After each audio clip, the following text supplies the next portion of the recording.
तुम्हारी रक्त पलट देंगे देवी। तुम हमसे बच के नहीं जा पाओगी।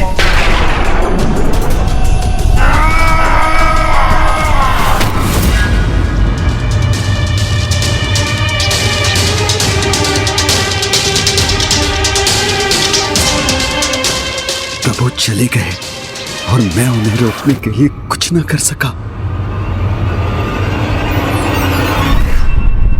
ओम श्री मात्रे नमः।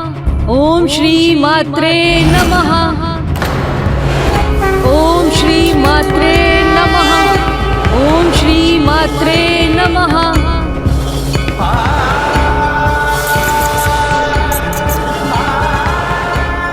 माता, अविघ्नकर्ता यंत्र हमारे संकट को नष्ट करने स्वयं विघ्नहर्ता गणेश यहाँ आ गए हैं।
जो माताएं संसार की समस्त शक्ति और ऊर्जा का प्रतीक है, वही आज मेरे विघ्नकर्ता यंत्र के कारण इस ऊर्जाहीन अवस्था में आ गई। मेरे इस दोष के लिए मुझे क्षमा करे माता।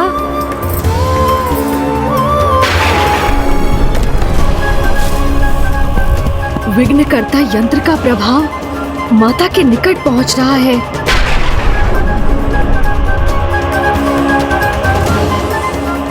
मुझे शीघ्र इस समस्या का अंत करना होगा।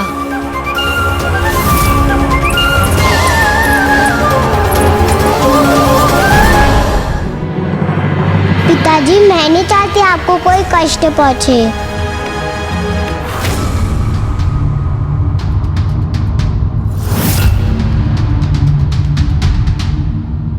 क्योंकि मेरी विवशता का लाभ उठाकर तुमने जो दुष्टता की है, उसका अत्यंत भयंकर दंड तुम्हें अवश्य मिलेगा। आप कृपा कर माता पराशक्ति और गणेश जी के विरुद्ध युद्ध रोक दीजिए।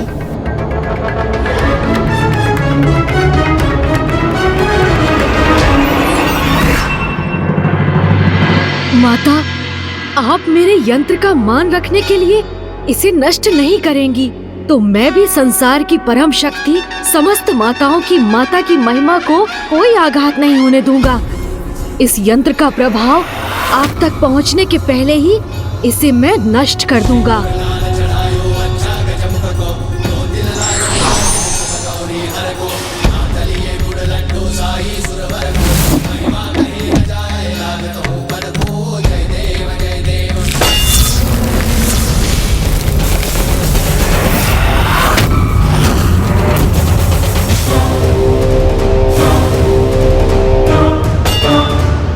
मेरे इतने शक्तिशाली प्रहार का इस पर कोई प्रभाव नहीं हुआ। पुनः प्रयास करता हूँ।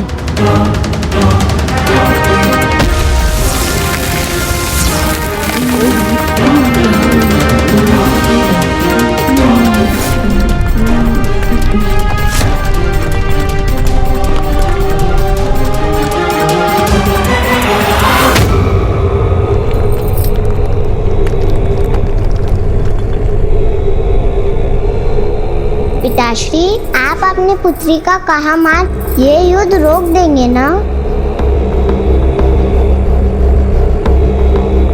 प्रभु चले गए तो अब अपनी और अपने यज्ञ की सुरक्षा के लिए मुझे कोई अन्य उपाय करना होगा।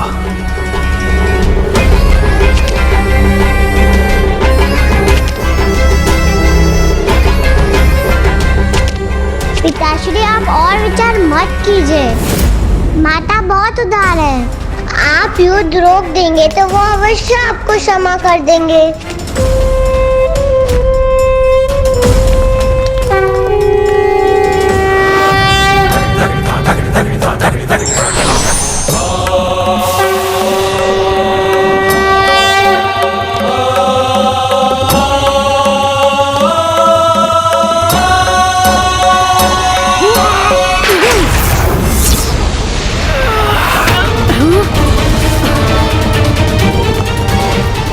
मैं इस यंत्र को कैसे नष्ट करूं?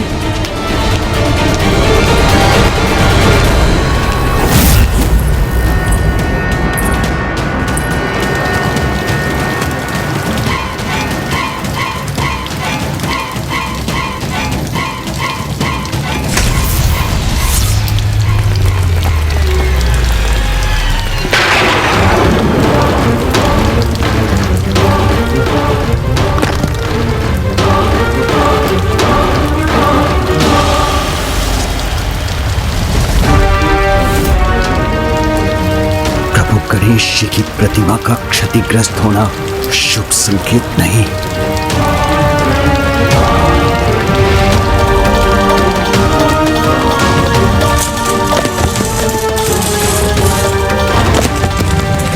पिताश्री सावधान। पिताश्री अपने बचाव के लिए कुछ कीजिए। पिताजी तो अपने विचारों में खोए हैं। मुझे ही कुछ करना होगा।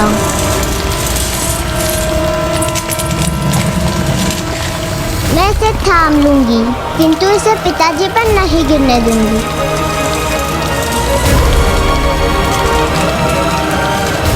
पिताश्री बचिए।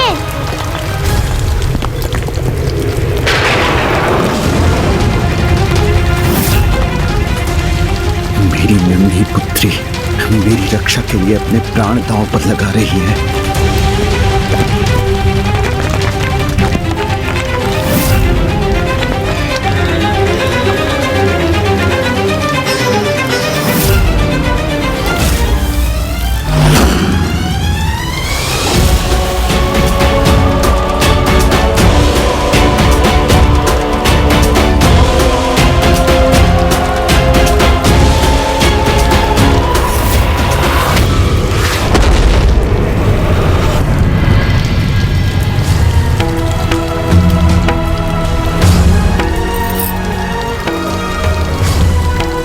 चिंता मत करो पुत्री, शीघ्र ही हमारे सभी संकट सदा के लिए दूर हो जाएंगे।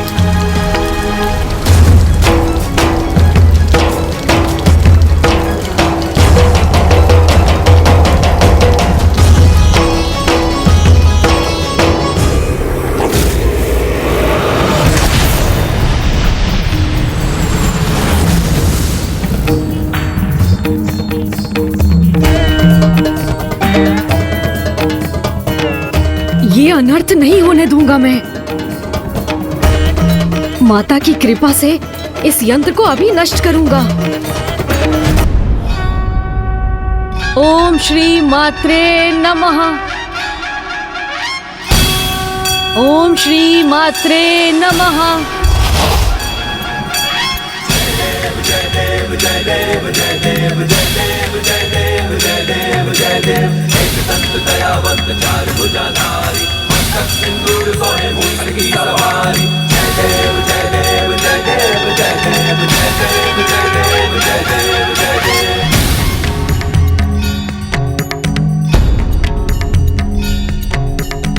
प्रथम पूज्य गणेश जी अपने विघ्नहर्ता रूप को धारण कर इस विघ्नकर्ता यंत्र को अवश्य नष्ट कर देंगे। यदि प्रभु ने विघ्नकर्ता यंत्र नष्ट कर दिया तो फिर वो मेरे महाशिव यज्ञ को रोकने का प्रयास करेंगे। मुझे शीघ्रता करनी होगी। ओम चैतन्य रूपाय नमः।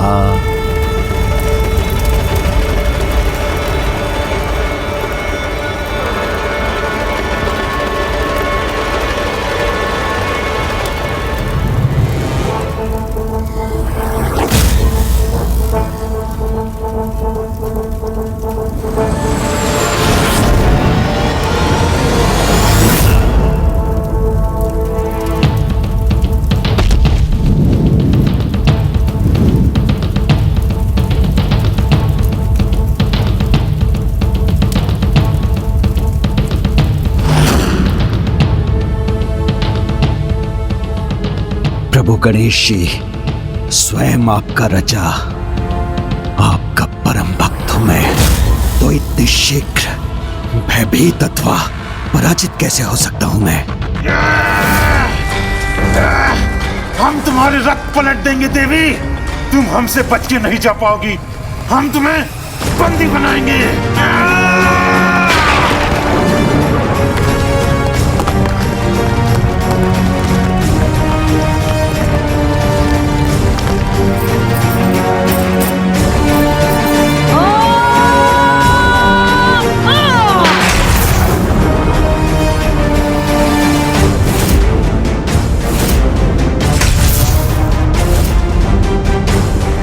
माता, इस अनर्थ को रोकने में मेरी सहायता कीजिए।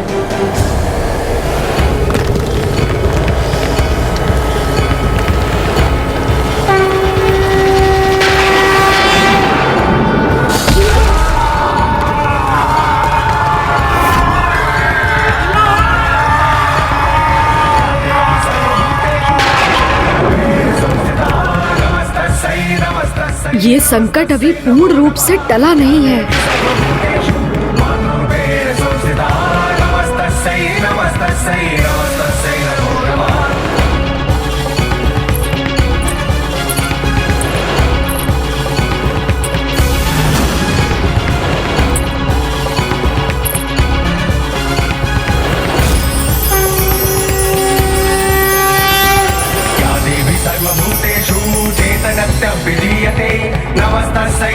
धन्य है माता बाल त्रिपुर सुंदरी। इस यंत्र की ऊर्जा उन तक पहुंचकर भी उन्हें तनिक भी प्रभावित नहीं कर पाई।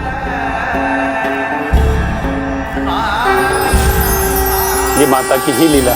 प्रथम पूज्य गणेश के यंत्र की मर्यादा रखने हेतु सभी देवियों ने उसके प्रभाव को स्वीकार किया, किंतु जो सर्वोच्च शक्ति सभी शक्तियों का स्रोत है, उसे भला कोई यंत्र कैसे प्रभावित कर सकता है?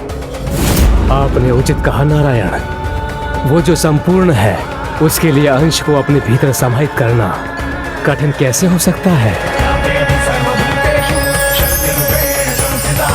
माता त्रिपुर बाल सुंदरी ने अभी तो इस यंत्र की नकारात्मक ऊर्जा को सोखकर उसके प्रभाव को रोक दिया है, किंतु जब तक ये यंत्र रहेगा, उसकी ऊर्जा श्री माता ललिता के लिए भी संकट उत्पन्न कर सकती है।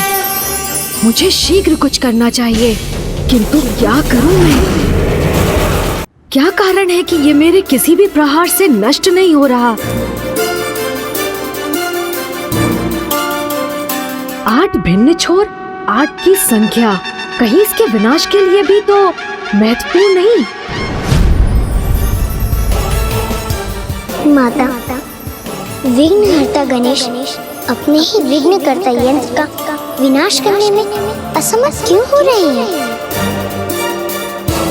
ये अष्टकोणीय यंत्र तो तभी नष्ट होगा जब अष्ट गणेश एक साथ आकर इन पर प्रहार करेंगे। जब अष्ट गणेश एक साथ आकर इन पर प्रहार करेंगे। जब अष्ट गणेश एक साथ आकर इन पर प्रहार करेंगे।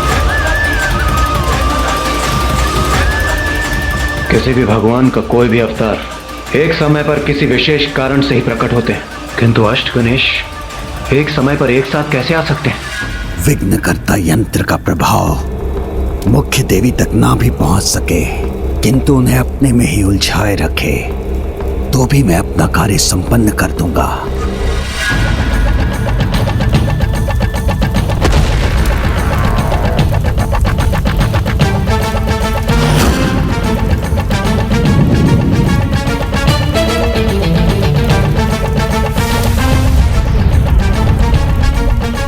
आप सफल हो या ना हो गणेश जी, किंतु आपका ये भक्त भंडासुर अवश्य सफल होगा। माता, जो असंभव है उसे संभव बनाकर मेरे अन्य 7 अवतारों को मेरे साथ मेरे यंत्र का नाश करने की शक्ति प्रदान करने की कृपा कीजिए।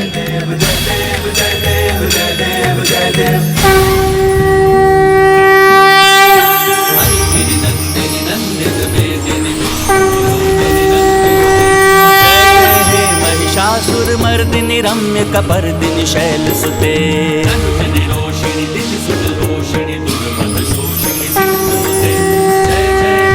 महिषासुरमर्दिनि रम्य कपर्दिनि शैलसुते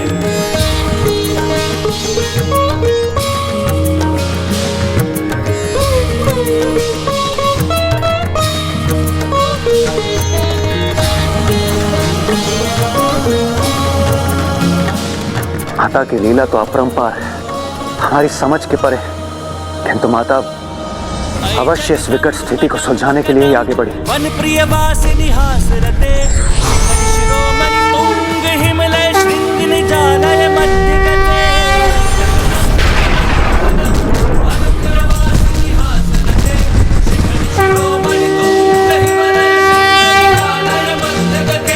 मधु मधुरे मधु कैटभ गंजिनी कैटभ भंजिनी रास रते। जय जय हे महिषासुर मर्दिनी महिषासुर मर्दिनी रम्य कपर्दिनी शैल सुते। जय जय हे महिषासुर मर्दिनी रम्य कपर्दिनी शैल सुते। जय जय हे महिषासुर मर्दिनी रम्य कपर्दिनी शैल सुते।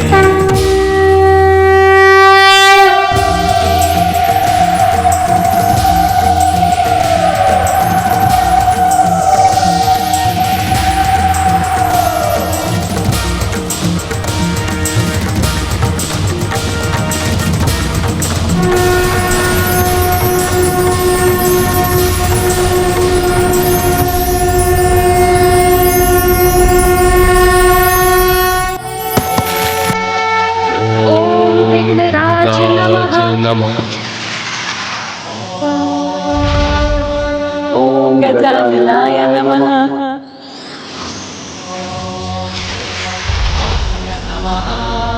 ओम महोदराय नमः।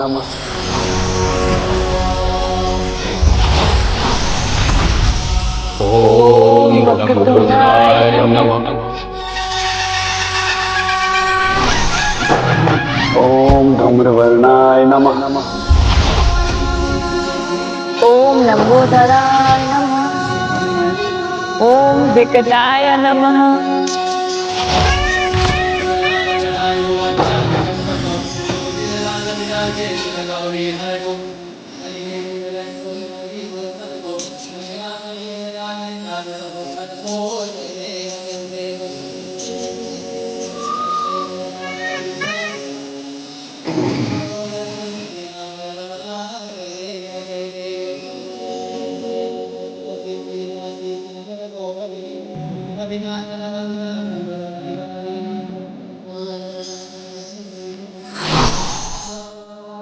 पुत्र गणेश, अब तुम पूर्ण रूप से समर्थ हो, तो अब बिना विलंब करे इस यंत्र का नाश करो।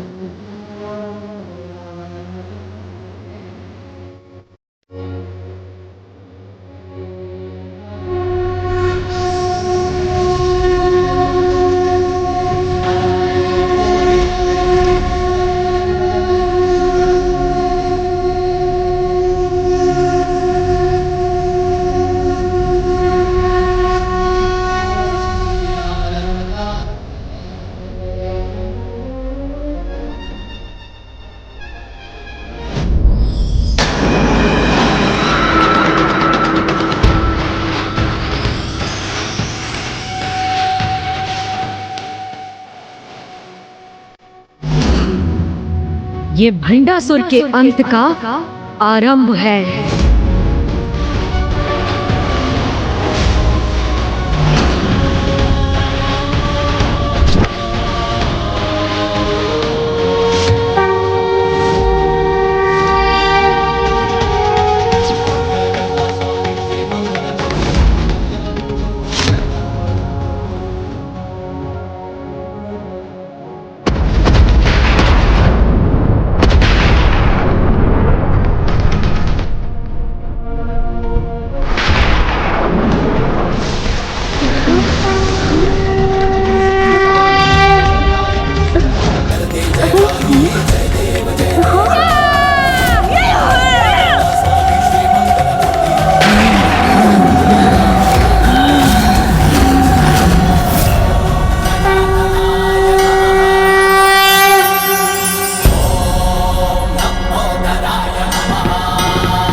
मेरी विवशता का लाभ उठाकर तुमने जो दुष्टता की है उसका तो अत्यंत भयंकर दंड प्राप्त होना चाहिए तुम्हें।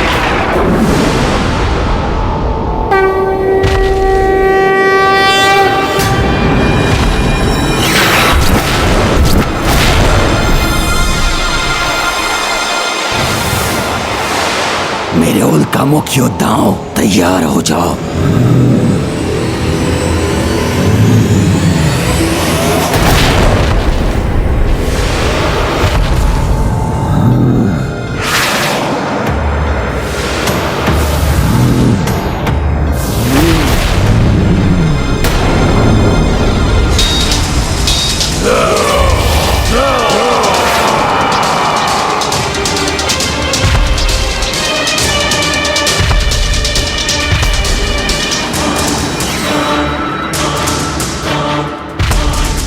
हमारे रहते हुए आप आगे नहीं बढ़ सकते गणेश जी, हम आपको रोक लेंगे।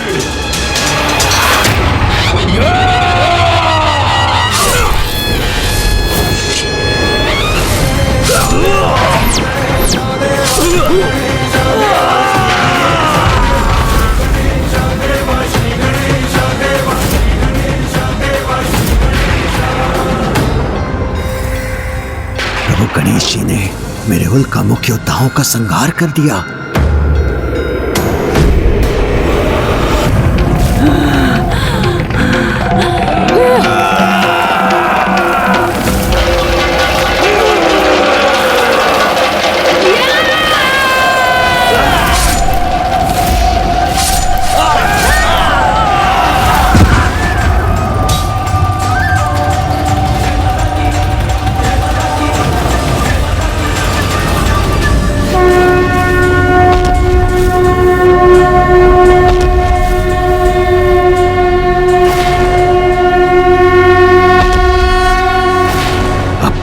सुरक्षा का एक ही उपाय है।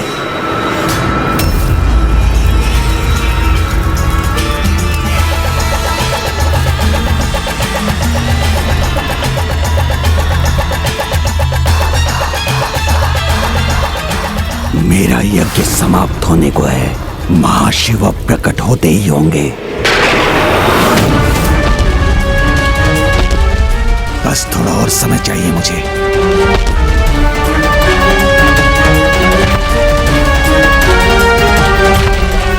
प्रभु को रोकने के लिए उनसे युद्ध भी करना पड़ा तो करूंगा मैं।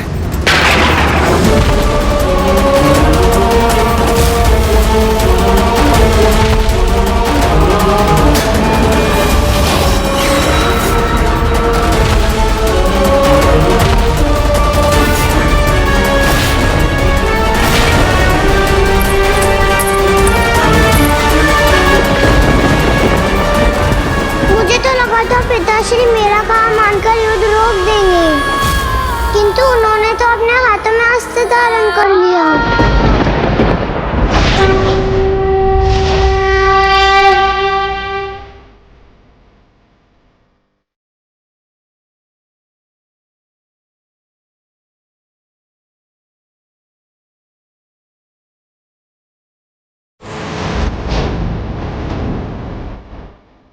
नहीं, इस उग्र रूप में प्रभु गणेश जी का सामना करना उचित नहीं है।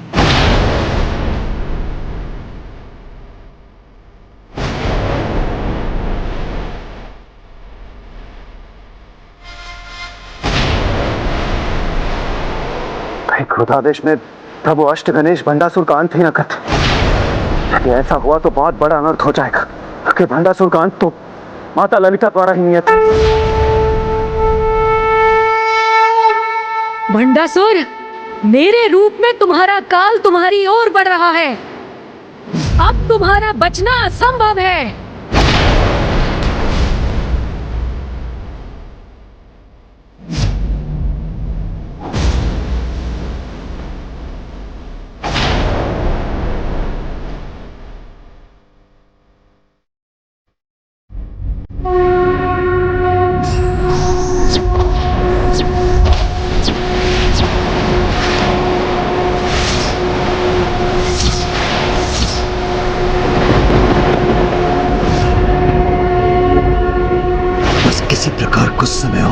क्रोध से बच जाऊं, तब मैं अपना महायज्ञ संपन्न कर सभी चिंताओं से मुक्त हो जाऊंगा।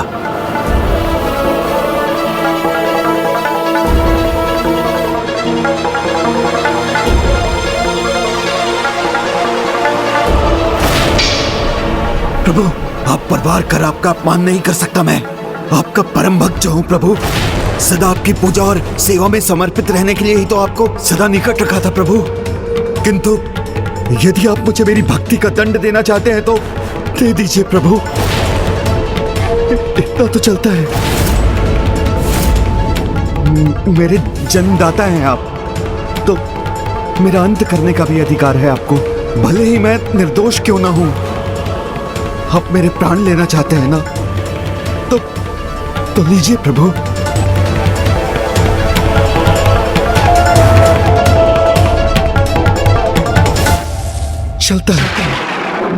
चलता है का भाव जिसे तुमने समस्त संसार में फैलाया है, यही है तुम्हारा महादोष भंड। तुम वो हो जिसके लिए अपने भगवान को विवश करने का अधर्म करना चलता है। अपने स्वार्थ सिद्धि के लिए किसी को भी कष्ट देना चलता है। अपनी ही बहन को युद्ध विराम के समय रात्रि में आत्मघात करने पर विवश करने जैसा घृणित कार्य चलता है। किंतु धर्म और अधर्म का भेद भूलकर दूसरों के अहित को अपने हित का आधार बनाने वाले अधर्मियों को रोकने का चलता है कि इस भाव के अंत और पापियों को दंडित करने का समय अब आ गया है।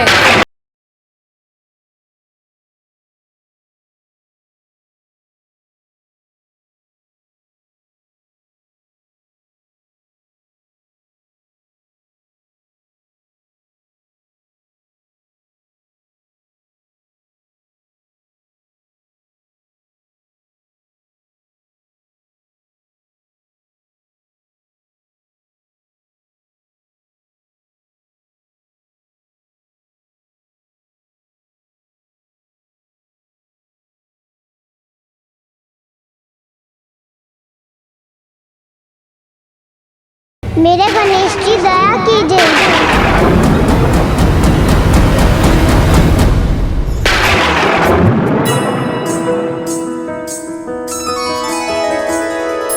जय गणेश जय गणेश जय गणेश देवा, माता जाकी पार्वती पिता महादेवा।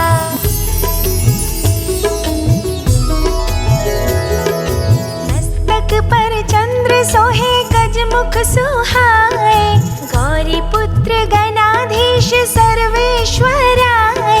मस्तक पर चंद्र सोहे गज मुख सुहाए, गौरी पुत्र गणाधीश सर्वेश्वराय। संपूर्ण जग में आप प्रथम पूज्य देवा, संपूर्ण जग में आप प्रथम पूज्य देवा।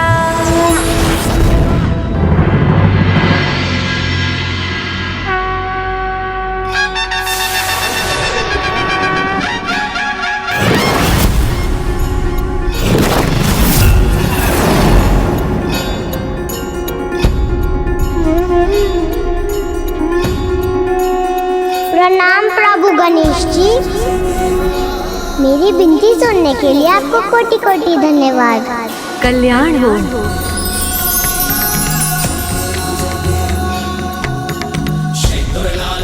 बालिका रश्मि प्रभा, मैं तुम्हारी स्तुति से प्रसन्न हुआ।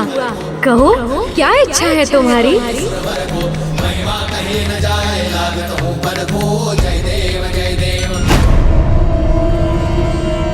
पिताश्री, आपके समान मैं भी आपसे बस नहीं करती हूँ, आपको खोना नहीं चाहती।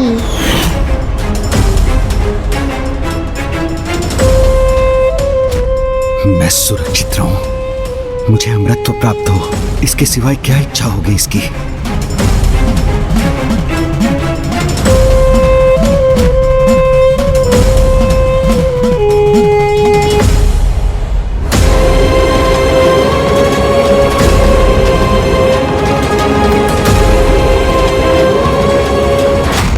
विश्वास है मांगेगी ये लाभ मुझे होगा।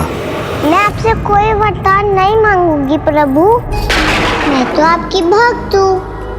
और भगवान तो अपने भक्त की प्रत्येक इच्छा पूर्ण कर देते हैं, इसलिए मैं आपसे कुछ मांग कर आपको विवश नहीं करना चाहती। इसलिए मैं तो बस आपकी सेवा करने की इच्छा रखती हूँ। मुझे ज्ञात है अभी तो आपका पेट भरा हुआ है, किंतु मैं भविष्य में आपको अपने हाथों से खीर बनाकर खिलाना चाहती हूँ। आप आएंगे ना प्रभु? अवश्य आऊंगा। मेरी नहीं, इसे गणेश जी को खीर खिलाने की चिंता है। धन्यवाद प्रभु।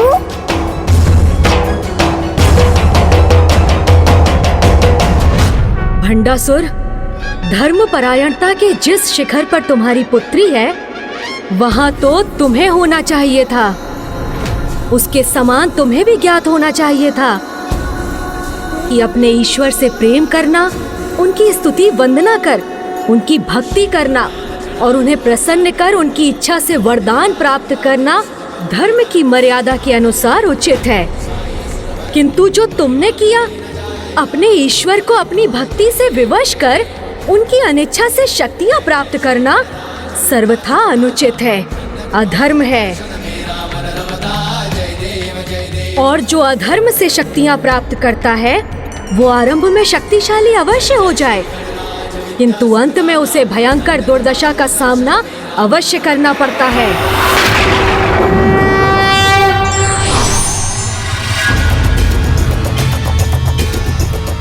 नहीं प्रभु, भंडासुर ने जो भी किया असफल होने के लिए नहीं किया।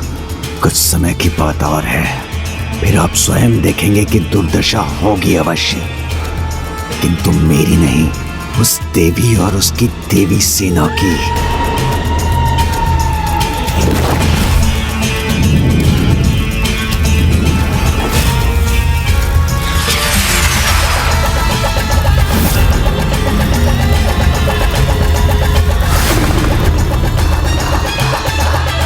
इस युद्ध में अंतिम विजय तो मेरी ही होगी प्रभु। विघ्नहर्ता श्री गणेश जी की प्रणाम माता।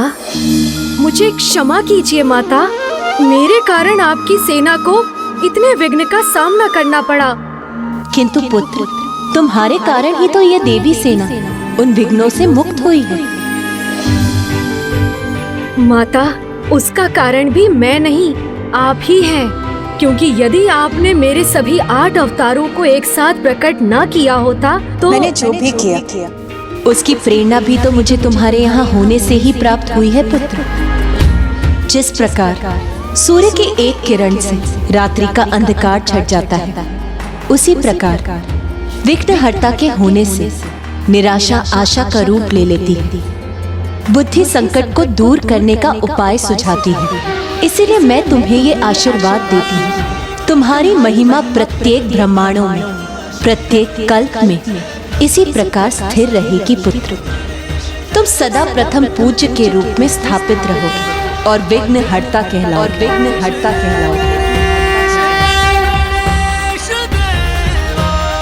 विघ्नहर्ता श्री गणेश जी की, विघ्नहर्ता श्री गणेश जी की।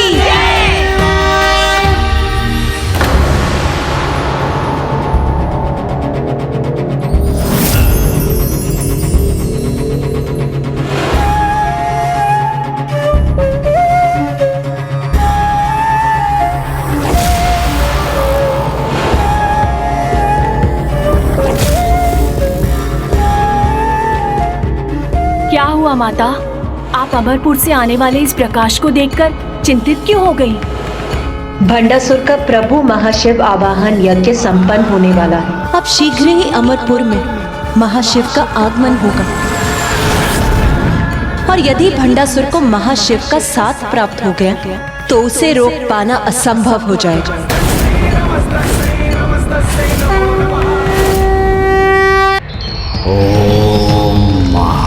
शिवाय नमः। ओम महाशिवाय नमः। ओम चैतन्य रूपाय नमः। ओम महाशिवाय नमः। ओम महाशिवाय नमः। ओम चैतन्य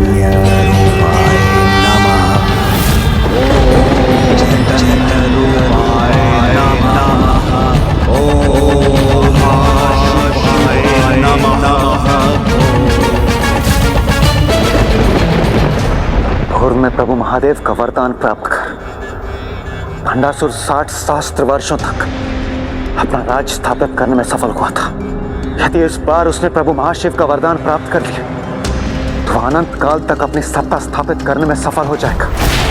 माता, पूर्व में जब आपकी सेना पर महादेव का रूप धरकर आए असुरों ने आक्रमण किया था तो उनका सत्य जानते हुए भी महादेव के रूप का मान रखने के लिए ही आपकी सेना में से किसी ने भी उन पर अस्त्र नहीं उठाए थे।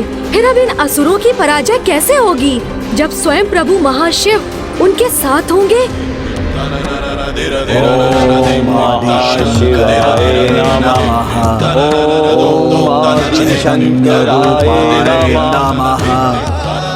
इस दुष्ट का यज्ञ संपन्न हो गया तो यह धर्मी एक निर्मम आखेटक के समान धर्म का आखेट करेगा और उसे विलुप्त हो जाने पर विवश कर देगा।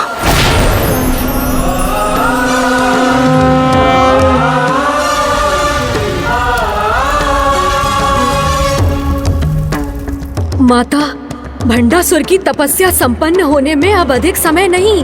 शीघ्र ही प्रभु महाशिव के अमरपुर पहुंचने पर ये दुष्ट असुर अजय हो जाएगा, जिसमें अब मात्र प्रभु महाशिव के 2 पग आगे बढ़ने की ही देर है।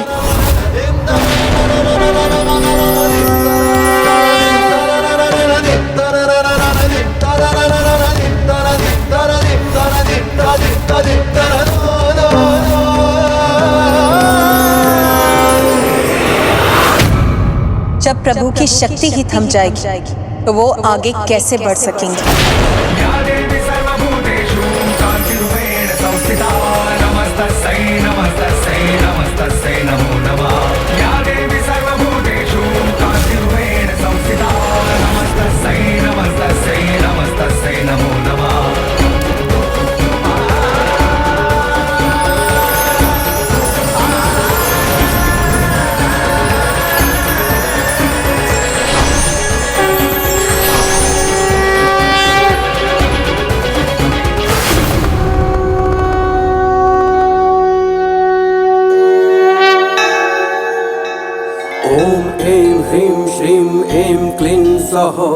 ओम नमस्त्रिपुरा सुंदरी हृदय देवी शिरो देवी शिखा देवी कवच देवी नेत्र देवी अस्त्र देवी कामेश्वरी भगमालिनी। प्रभु महाशिव हमारी दृष्टि से ओझल क्यों होने लगे?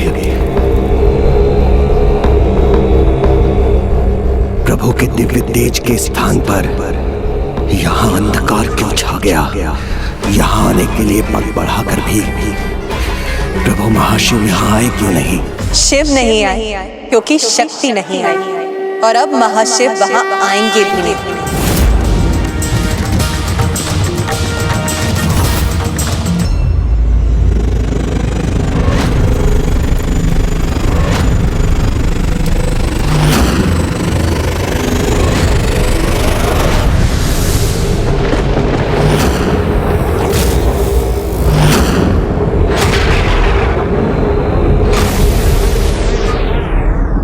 मेरे यज्ञ की अग्नि शांत क्यों हो गई?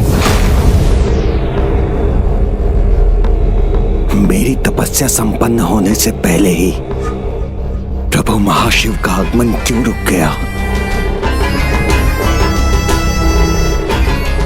यहाँ आने के लिए पग बढ़ाकर भी प्रभु महाशिव यहाँ आए क्यों नहीं?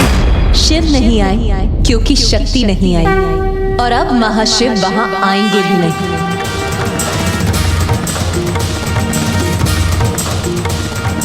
भंडासुर को प्रभु की एक ही झलक से संतोष करना होगा, क्योंकि प्रभु के दर्शन और प्रभु का आशीष तो उसे तब प्राप्त होता जब वो कपट से नहीं अपितु उचित उद्देश्य से अपना तप संपन्न करता।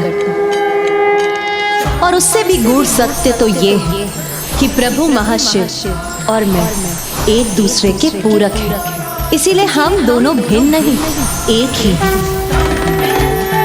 जो एक है वो एक दूसरे की इच्छा के बिना कहीं कैसे जा सकते हैं? किंतु यदि भंडासुर को ये सत्य ज्ञात हो जाए तो तो भी वो सत्य को कदापि नहीं समझ सकेगा। श्री माता ललिता की जय, श्री माता ललिता की जय, प्रभु महाशिव की जय, प्रभु महाशिव की जय, श्री माता ललिता की जय, श्री माता ललिता की जय, श्री माता ललिता की जय।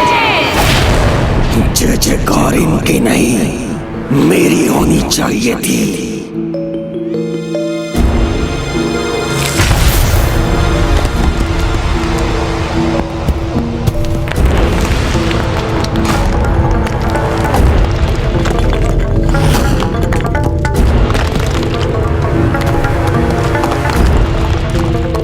क्रोध से हो भयभीत संसार, ये उसी मायावी की माया है जिसने तुम्हारे यज्ञ को भंग कर तुम्हें पुनः विफल कर दिया और तुम कुछ भी ना कर सके। ईर्ष्या से मिलती है सत्ता। आज तो तुम्हारी विजय के साथ तुम्हारा गुणगान होना चाहिए था, किंतु उस मायाविनी ने सब कुछ छीन लिया तुमसे। मोह पाश में सब संसार, ना तुम उसकी माया के कारण प्रभु गणेश जी की कृपा से वंचित होते और ना ही तुम्हारा यज्ञ अधूरा रहता।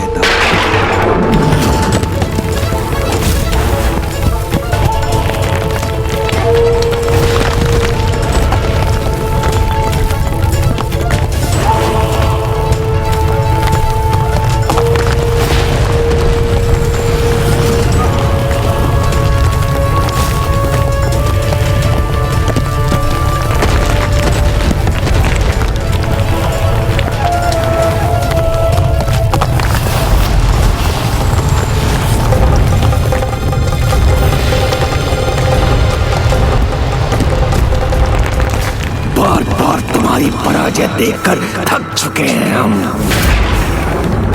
किंतु तुम्हें जैसे अपने घोर अपमान का आभास ही नहीं। महान असुर महानायक भंडासुर हो तुम, तो अपनी महानता का प्रमाण दो,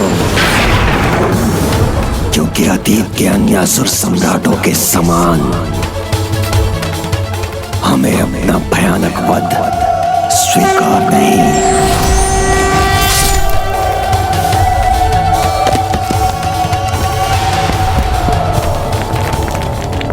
अब पीछे हटने में ही हमारी सुरक्षा है।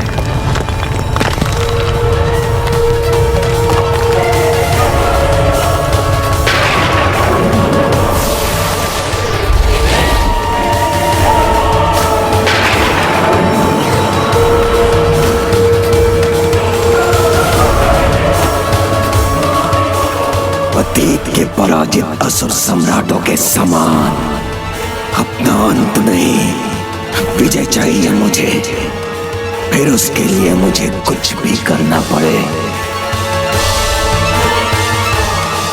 इतना तो चलता है।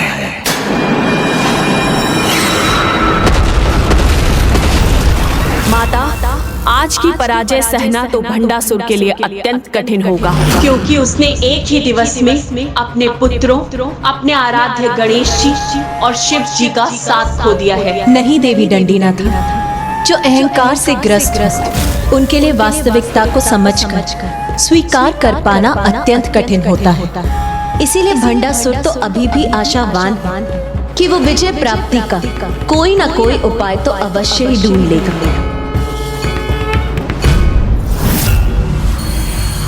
गुरुदेव, मुझे तो ये ज्ञात था कि शिष्य को अपनी पराजय को विजय में परिवर्तित करने का मार्ग बताना गुरु का कर्तव्य होता है, किंतु हम असुरों का कैसा दुर्भाग्य है। हमारे गुरु यहाँ ध्यान में मग्न हैं और वहाँ हमारी दुर्दशा हो रही है। मैं आपका अपमान नहीं करना चाहता गुरुदेव, किंतु जब वहाँ हमारे असुरों का संहार हो रहा है तो अपने गुरु को यहाँ हाथ पर हाथ धरे बैठे देख मेरे हृदय की पीड़ा भी मेरे कटु शब्दों का रूप ले रही है। माता, अनेकों बार इनका विनाश होने पर भी ये असुर सुधरते क्यों नहीं, जबकि इनका अंधकारी इतिहास इनके अनेकों पराजित महायोद्धाओं के नामों से भरा हुआ है।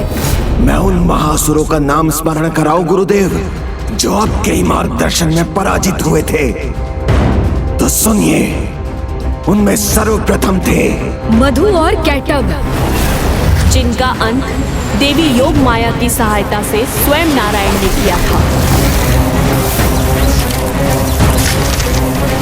फिर आए महान असुर योद्धा महिषासुर, जिसका वध देवी कात्यायनी के हाथों हुआ।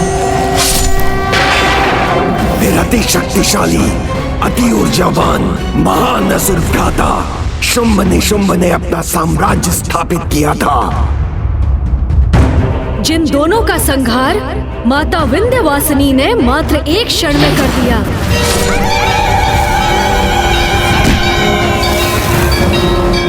फिर महाबली तारकासुर, माता पार्वती से प्राप्त शूल से ज्येष्ठ कार्तिकेय भैया ने उसका अंत किया। तारकासुर के उपरांत थी त्रिपुर के स्वामी त्रिपुरासुर। गणेश जी द्वारा निर्मित रथ पर सवार होकर मात्र एक ही बाण से स्वयं महादेव ने उसका सर्वनाश किया। फिर महासुर भ्राता हिरण्याक्ष और हिरण्यकश्यप, वो दोनों असुर नारायण के नरसिंह अवतार के द्वारा काल की भेंट चढ़े। सहस्त्रार्जुन, प्रभु परशुराम जी ने जिसका वध किया। अनंत काल से यही होता आया है और भविष्य में भी यही होगा। त्रेता युग में नारायण अपने श्री राम अवतार, भ्राता लक्ष्मण और महादेव के अवतार श्री हनुमान की सहायता से रावण, कुंभकर्ण और मेघनाद जैसे असुरों का वध करेंगे। उसके उपरांत माता और द्वापर युग में श्री नारायण कृष्ण अवतार लेकर कंस, शिशुपाल और दुर्योधन जैसे दुष्टों का वध करेंगे। किंतु माता, कलयुग में जब अधर्म का सर्वाधिक विस्तार होगा, तब अधर्मियों का अंत कैसे होगा? कलयुग में जब भंडासुर द्वारा रोपा गया चलता है का भाव अपने चरम पर पहुंचकर सभी मर्यादाओं का दमन करेगा, तब श्री हरि नारायण कल की अवतार लेंगे। बुराई का अंत कर अच्छाई का वर्चस्व स्थापित करेंगे और संसार के समक्ष ऐसे उदाहरण सदा प्रस्तुत होते रहेंगे जब अधर्म को बढ़ावा देने वाले असुरों का विनाश होगा। और कितने उदाहरण दूं मैं आपको गुरुदेव? सदा हमारे असुरों के साथ अन्याय ही हुआ है। हमारा भाग्य कब पलटेगा? क्या हमारे विजय का द्वार कभी नहीं खुलेगा? जब हर बार हमारा विनाश ही होता है, तो आप अपना कर्तव्य कहां निभा रहे हैं? हमारा गुरु होने का, हमारा मार्गदर्शन करने का। मैंने सदा अपने कर्तव्य का निर्वाह किया है, किंतु मेरा यह दुर्भाग्य है कि सभी असुर सम्राट अपने कर्तव्य पथ से हटकर अपने विनाश के मार्ग का चुनाव करते हैं। कभी लोभ तो कभी मद, कभी मोह तो कभी मात्सर्य, कभी काम तो कभी क्रोध के कारण असुर सम्राटों ने सदा अपने सर्वनाश को आमंत्रित किया है। और तुम वो सभी 6 विकारों के स्वामी हो। तुम्हारा भी वही परिणाम होगा, तुम्हारा भी सर्वनाश होगा।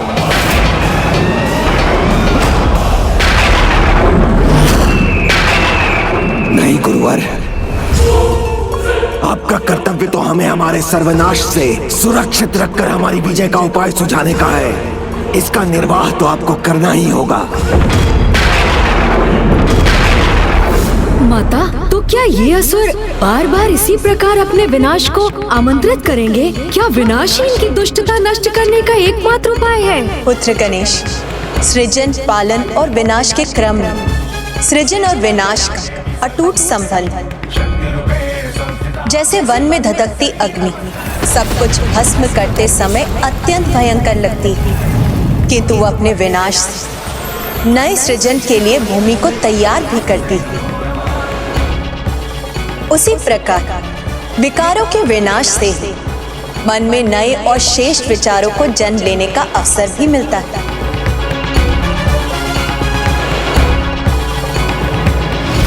अपने भाग्य को परिवर्तित कर अपने विनाश को रोकने का चुनाव करने का अधिकार तो सभी सम्राटों के पास था, जिसका लाभ उन्होंने उठाया नहीं। किंतु तुम अभी भी अपने विवेक को जागृत कर वो चुनाव कर सकते हो जिससे तुम भी सुरक्षित रहो और असुर समाज भी।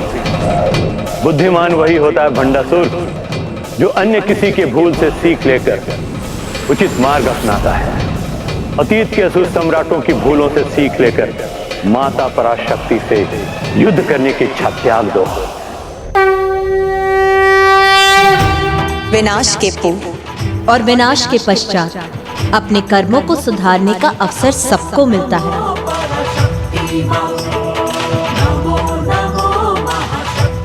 क्या तुम्हें ज्ञात है पुत्र, नवजात शिशु जन्म लेते ही रुदन क्यों करता है? माया के कारण।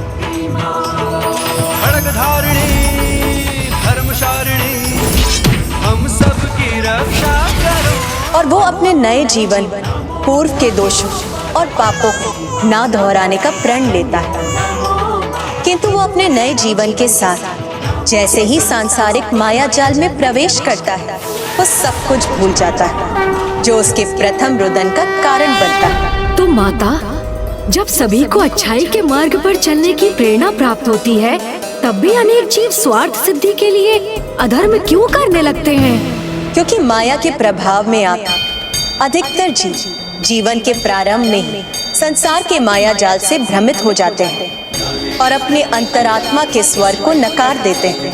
किंतु कुछ जीव ऐसे भी होते हैं जो निरंतर इस माया जाल से संघर्ष करते रहते हैं। वही इस माया का रहस्य समझकर सुपथ पर लौटने में सफल हो पाते हैं, और वो माया कोई और नहीं, मैं ही हूँ।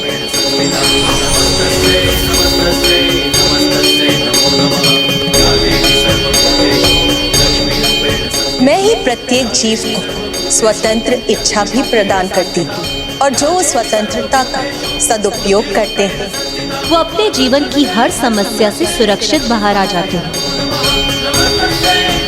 उन्हें एक खरोच तक नहीं लगती। अभी भी समय है।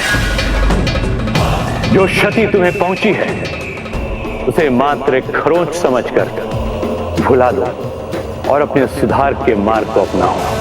पूर्ण श्रद्धा से देवी महामाया के समक्ष समर्पण कर अपना भला बुरा सब कुछ उन पर छोड़कर अपने भाग्य को सुधारने का उपाय करो भंडासुर।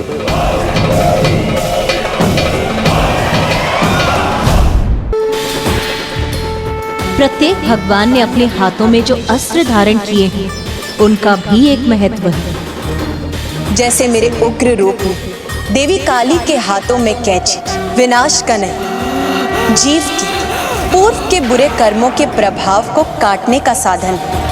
और जो इस सत्य को समझते हैं वो देवी काली के सौम्य रूप के दर्शन कर पाते हैं। उन्हें ये रहस्य भी ज्ञात हो जाता है कि कर्मों का अच्छा बुरा फल प्रदान करने वाली भी मैं ही हूँ।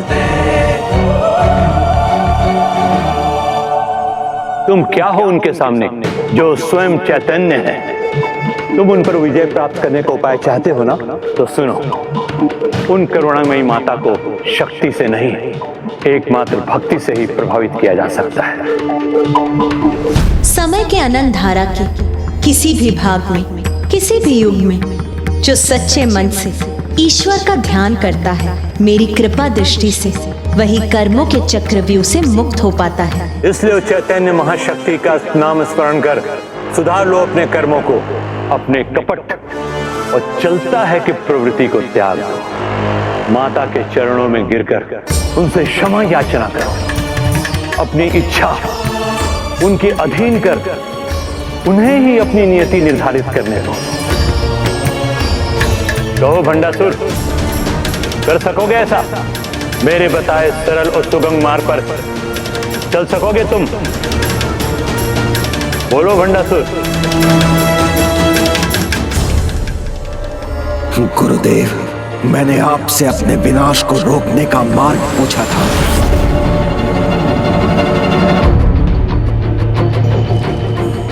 और आपने मुझे मेरी ही पराजय का मार्ग बता दिया।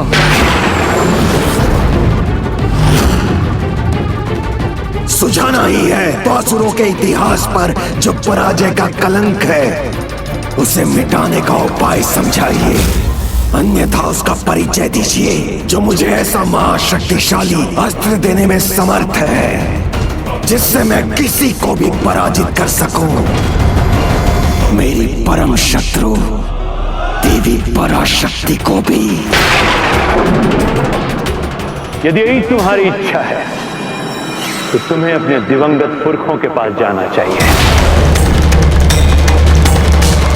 मात्र वही है जो महाशक्ति की शक्ति से सर्वाधिक परिचित है। असुरों के ये कल के नायक ही आज के असुर नायक की सहायता कर सकते हैं।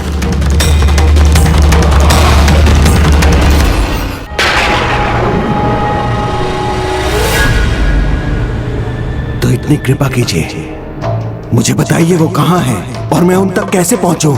स्वर्ग उन्हें मिल नहीं सकता और अपने अत्यंत बुरे कर्मों के कारण नरक भी उनके लिए वर्जित है। शरीर का मोह, मृत्यु के बाद भी त्यागने में असमर्थ, वो सभी लोकों में सबसे भयंकर स्वर्ग और नरक के बीच ऐसे अंधकारी अधर में त्रिशंकु बने अनेकों भयानक कष्ट भोग रहे हैं, जहां वायु भी उनके संपर्क में आकर दूषित होने के भय से प्रवेश नहीं करते।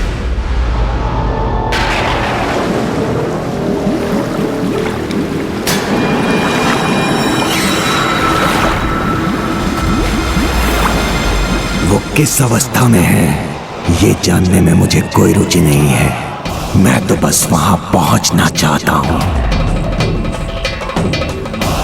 यमलोक के मार्ग से आगे त्रिशंकु लोक रूपी अधर की सीमा को भेद कर वैतरणी की ओर जाना होगा तुम्हें।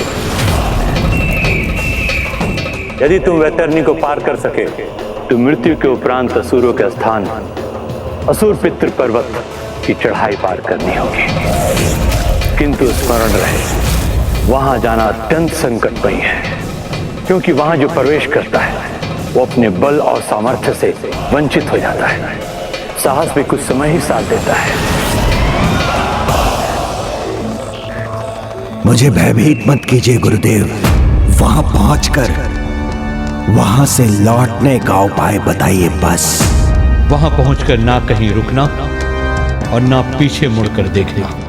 वहां पहुंचकर आज तक कोई वापस नहीं लौट सका। अधिक संभावना है कि तुम्हारी मृत्यु के साथ अधर में अनंत काल तक अनेकों कष्ट झेलने पर विवश हो जाओ। तो बताओ मुझे, है इतना साहस? क्या अब भी जाना चाहते हो उस त्रिशंकु लोक में?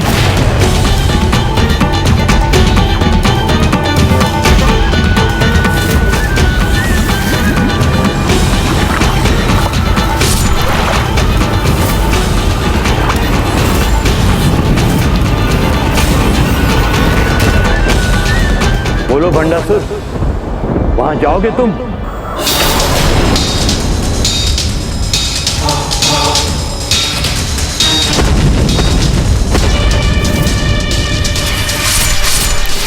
मेरी विवशता का लाभ उठाकर तुमने जो दुष्टता की है उसका अत्यंत भयंकर दंड तुम्हें अवश्य मिलेगा।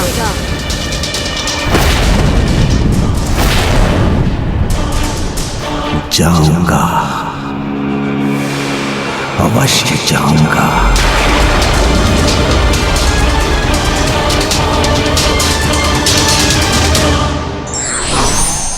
जीवन और भक्ति का सार समझने के लिए बुद्धि के तर्क वितर्क आवश्यक नहीं, उसके लिए तो सरल हृदय एवं निश्चल भाव ही पर्याप्त।